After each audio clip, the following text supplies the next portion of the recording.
పోరాటం చేసినటువంటి మహనీయుడు భారతరత్న డాక్టర్ బిఆర్ అంబేద్కర్ జయంతి వేడుకలకు విచ్చేసినటువంటి ఫ్యాకల్టీకి మరి విద్యార్థులకి అందరికీ నా హృదయపూర్వక నమస్కారాలు.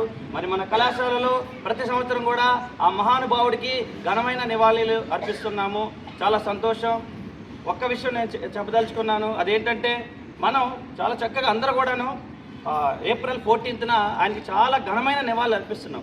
కానీ ఇంకొకటి మనం చేయాల్సినటువంటిది ఏంటంటే ఆయన ఆశయాలు ఏంటి, ఆయన సిద్ధాంతాలు ఏంటి, అవి తెలుసుకొని అవి ఎంతవరకు మనం వర్కౌట్ అయినా ఇంకా మనం చేయాల్సింది ఏంటి అనేది యువత తెలుసుకొని ముందడుగుని వేసి దేశాన్ని ముందుకు నడిపించగలిగితే నిజంగా ఆయనకి ఇంకా ఘనమైనటువంటి నివాళులు అర్పించిన వాళ్ళు అవుతామని నేను తెలియజేసుకుంటాను. ఇంకోటి పీపుల్స్ 2 టైప్స్ ఉంటారు. ఒకరు ఏంటంటే ఆ లైఫ్ని అలా లీడ్ చేసుకుంటూ వెళ్తుంటారు.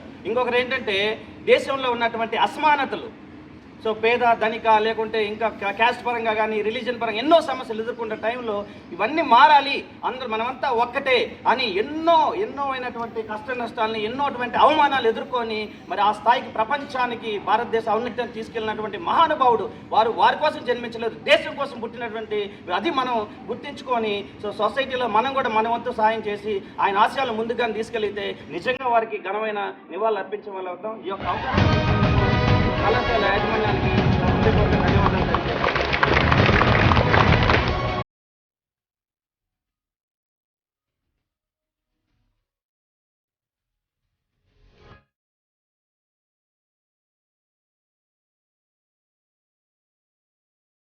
Thanks for watching. For more videos, subscribe Arts College Rajahmundry YouTube channel.